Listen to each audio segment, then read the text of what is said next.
آپ بخوبی جانتے ہیں کہ مغرب میں ایک ملک ہے جس کا نام ہے فرانس، اور فرانس میں کتوں کی تعداد 70 لاکھ، فرانس میں کتے 70 لاکھ رہتے ہیں، جبکہ دنیا کے اندر بعض کنٹری ایسی ہے جس کی تعداد 5 لاکھ 10 لاکھ 15 20 لاکھ، لیکن فرانس میں کتوں کی تعداد 70 لاکھ۔ اور پیرس کا نام آپ نے سنا ہو، وہاں پر لوگ کتوں سے اتنی زیادہ محبت کرتے ہیں کہ ان کو کاروں میں لے کے گھماتے ہیں، اپنے گھر میں اے سی روم میں رکھتے ہیں، صوفہ میں ان کو بیٹھاتے ہیں، ان کے لیے کھانے پینے کا اعلیٰ سے اعلیٰ کوالٹی کا انتظام کیا جاتا ہے، یہاں تک کہ پیرس کے اندر اگر آپ چلے جاؤ، وہاں کے ریسٹوران میں، وہاں کی ہوٹلوں میں، تو آپ کو یہ منظر بھی دکھائی دے گا کہ ایک آدمی جہاں بیٹھا ہے ایک ٹیبل میں، اس کے بازو میں کتا بیٹھا ہوا ساتھ میں کھانا کھا رہا ہے۔ پیرس کے بہت ہی بڑے ماہر حیوانات سے پوچھا جاتا ہے کہ پیرس کے اندر یہ ماحول کیوں بنا ہوا ہے کہ انسان کتوں سے اتنی زیادہ محبت کرتے ہیں، یہاں تک کہ وہ کاروں میں، گاڑیوں میں گھماتے ہیں، گھروں میں رکھتے ہیں، یہاں تک کہ ہوٹلوں میں بیٹھا کر اپنے ساتھ کھلاتے ہیں۔ وہ ماہر حیوانات جواب دیتے ہیں، کہتے ہیں کہ سنیے، آج مغربی دنیا میں جہاں پر ہر چیز مشینری کنڈیشن سے بن رہی ہے اور مادیت ان لوگوں پر غلبہ حاصل کر چکی ہے، اور مشینری اور مادیت کے زمانے میں یورپ اور فرانس اور پیرس اور یورپ کنٹریز جتنے بھی ہیں، تمام میں انسان ایک مشین جیسا بن گیا ہے، اور انسان کے پاس وقت نہیں ہے کہ اپنے بھائی سے وہ ٹوٹ کر محبت کرے۔ انسان کو اللہ تبارک و تعالیٰ نے فطرت کے اندر یہ چیز وضعیت کر دی ہے، اس کی فطرت میں، اس کی سرشت میں یہ چیز ہے کہ وہ محبت کو چاہتا ہے۔ ایک بیٹا یا بیٹی جو بچپنا ہے، دیکھیے وہ باپ کی لاڈ، باپ کا پیار، اس کی شفقت اور محبت، یہاں تک کہ زندگی بھر آدمی تو یہی چاہتا ہے کہ ہر جگہ اس کی عزت ہو، ہر لوگ اسے چاہے۔ یہ محبت انسان کی سرشت کے اندر ہے،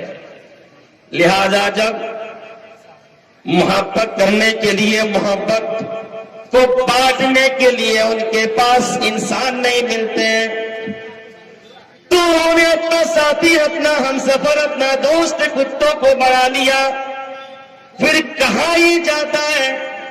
کہ انسان تو دھوکے دے دیتے ہیں، لیکن اگر ان کتوں سے محبت کیا جائے، ان کتوں سے ہمدردی کیا جائے، تو یہ کتے کبھی بے وفائی نہیں کرتے ہیں۔ میرے بھائیوں، دوستوں، سرسا کی سرزمین میں جتنے بھی لوگ آئے ہوئے ہیں، آپ ذرا بتلائیے تو صحیح کہ آج انسانیت کہاں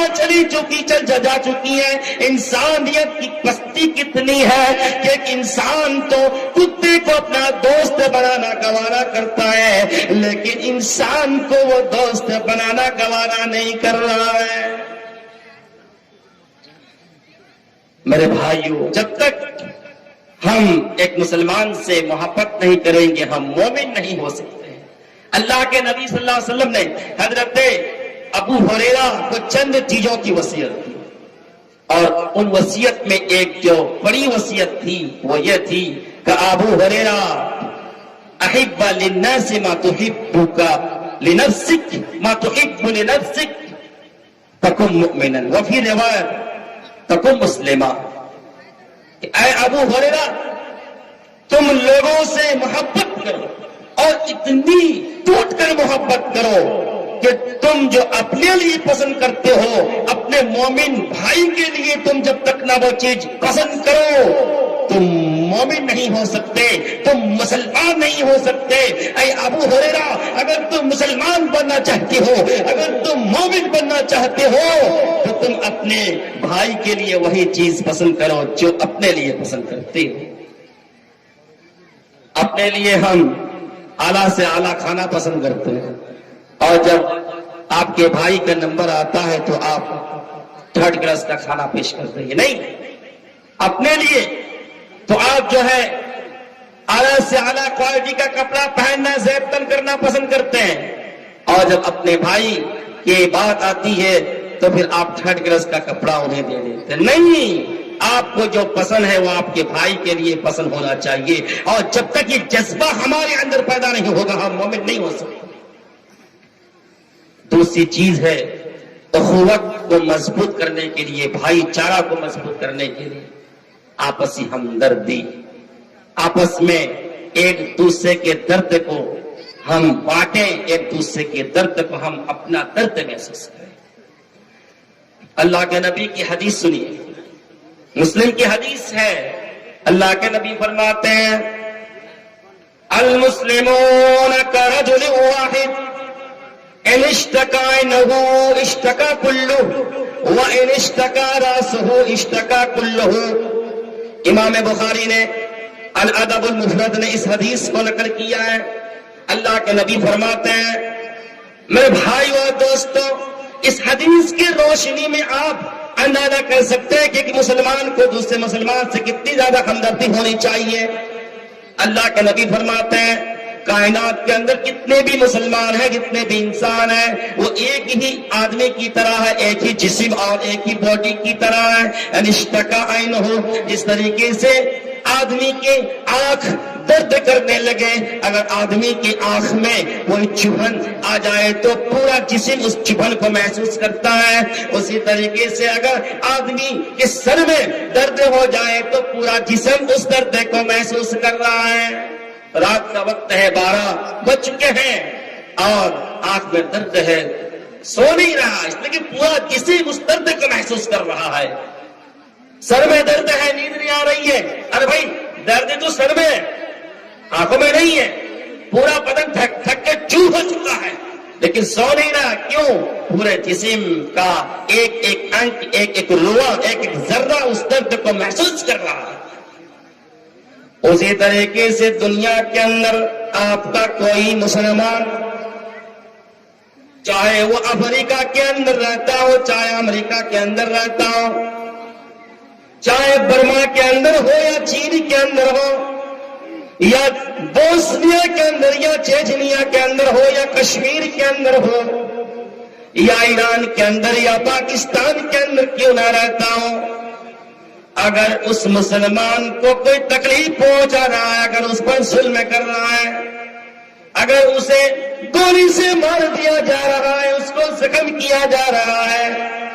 اگر اس پر ظلم و ستم کیا جا رہا ہے، تو ہم اس ہندوستان میں رہتے ہوئے بھی اس درد کو، اس تکلیف کو جب تک اپنے اندر، اپنے دل کے اندر محسوس نہیں کریں گے، رب کعبہ کی قسم ہم اور آپ جو ہے کہ معنوں میں مومن نہیں ہو سکتے ہیں۔ ہمارے دل کے اندر جب مسلمان بھائی کی ہمدردی نہ ہو، اس سے اخوت نہ ہو، اس کے درد کو درد محسوس نہ کرے، اس کی تکلیف کو تکلیف محسوس نہ کرے، تو ہم مومن اور مسلمان نہیں ہو سکتے ہیں۔ صحابہ کی زندگی کو اٹھا کے دیکھیے کہ صحابہ اپنے بھائی کی ضرورت کو اپنی ضرورت محسوس کیا کرتے تھے، ان کے درد کو وہ اپنا درد میں بنا لیا کرتے تھے۔ دیکھیے جب مکے سے صحابہ ہجرت کر کے گئے، مہاجرین کی تعداد 80 سے کچھ زیادہ تھی، اور انصاریوں نے ان کے ساتھ جو ہمدردی کیا، اس کی مثال تاریخ میں آپ کو نہیں مل سکتی ہے۔ مہاجرین نے اپنا گھر چھوڑا، اپنا وطن چھوڑا، اپنی جائیداد چھوڑا، اپنی تجارت چھوڑا، اپنے رشتہ داروں کو چھوڑا، اور وہ مدینہ گئے۔ اور جب مدینہ گئے تو انصاریوں نے ان کی جو خیر مقدم کی، انصاریوں نے اپنا مال ان کے لیے لٹا دیا، یہاں تک کہ حضرت سعد بن ربی اور عبد الرحمن ابن عوف کے درمیان جب مواخات کا رشتہ قائم کر دیا گیا تو سعد ابن ربی نے ایک بار اعلان کر دیا اور کہا اے لوگوں سن لو، انصاریوں میں سب سے زیادہ امیر اور مالدار میں آدمی ہوں۔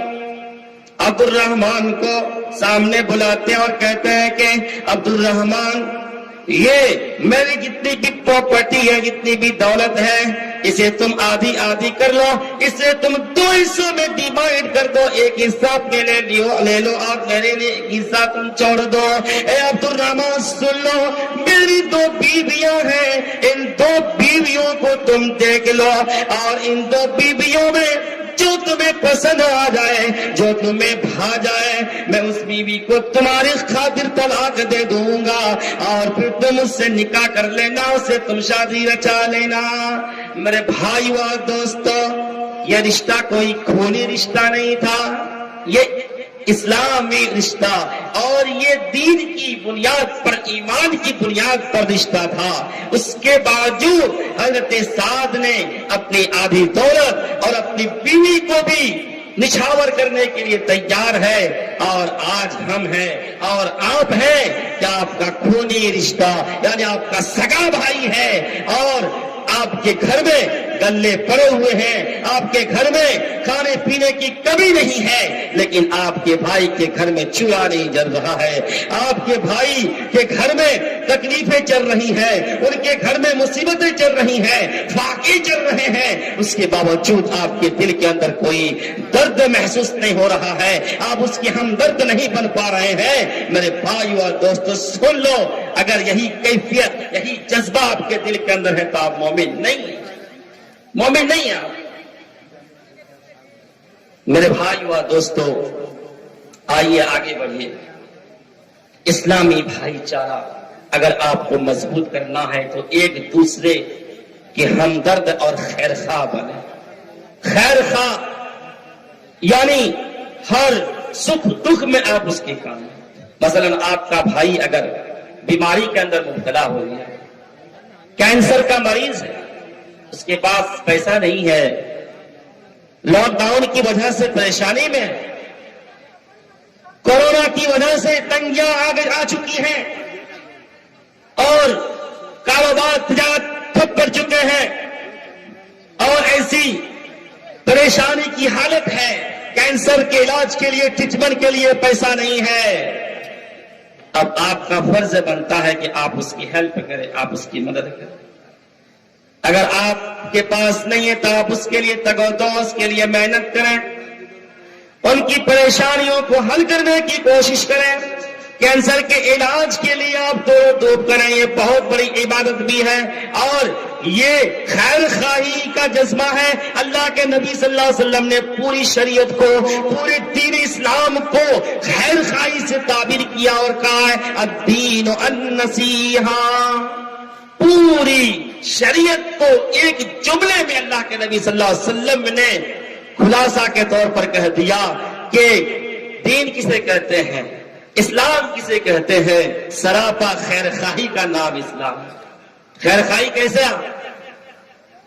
بنی اسرائیل کے اندر آتا ہے کہ ایک آدمی نے ایک آدمی کی زمین کا ٹکڑا کو خریدا، غالباً وہ کھیت وغیرہ تھا۔ جب وہ ہل جوتنے لگا تو پھر ہل جوتتے جوتتے وہ دیکھ رہا ہے کہ زمین میں سے ایک گھڑا نکلتا ہے اور اس گھڑے میں سونا بھرا پڑا ہے۔ اب وہ آدمی اس گھڑا کو اپنے قبضے میں لے لیتا ہے اور وہ خوش نہیں ہوتا ہے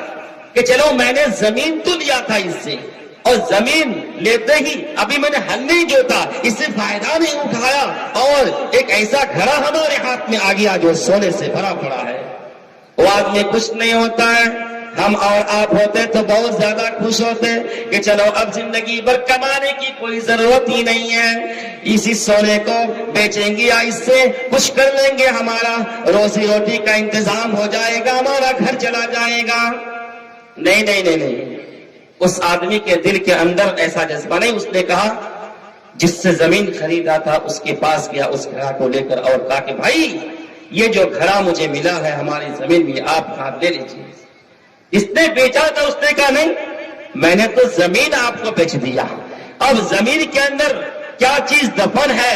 کیا چیز اس کے اندر چھپی ہوئی ہے، وہ تو مجھے معلوم نہیں، میں نے پوری زمین تو آپ سے بیچ دیا ہے، لہذا آپ اس گھڑا کو لے جائیں۔ وہ آدمی کہتا ہے کہ میں نے آپ سے زمین خریدا تھا، لیکن سونے سے بھرا گھڑا میں نے نہیں خریدا تھا، میں اسے لے نہیں جا سکتا۔ دیکھیے میرے بھائیوں اور دوستوں، اس واقعہ کے پس منظر میں کہ ایک آدمی دوسرے آدمی کا کتنا خیر خواہ ہوتا ہے اور کتنا زیادہ خیر خواہ ہونا چاہیے۔ دونوں آدمی کھڑے ہیں، سامنے جو ہے سونے سے بھرا ہوا گھڑا ہے، لیکن کوئی اپنا گھر لے جانے کو تیار نہیں ہے۔ بالآخر وہ دونوں اس بات پر متفق ہو جاتے ہیں کہ چلو اس گاؤں کے جو مکھیا ہے، سرپنچ ہے، اس کے پاس جا کر فیصلہ کرا دیں۔ چنانچہ وہ گاؤں کے مکھیا اور سرپنچ کو بلاتے ہیں فیصلہ کرنے کے لیے۔ اب وہ کہتے ہیں کہ اچھا بتاؤ کہ تم دونوں کی اولاد ہے؟ دونوں نے کہا ہاں۔ ایک نے کہا کہ میرا بیٹا ہے، دوسرے نے کہا کہ میری بیٹی ہے۔ تو اس آدمی نے کہا کہ ایسا کرو کہ تم آپس میں سندھی بن جاؤ، تمہارے بیٹے کی شادی اس کی جو ہے بیٹی سے کراؤ، اور شادی میں جو خرچہ ہے اس کے بعد جو بچے اس کو تم کچھ صدقہ و خیرات کر دو،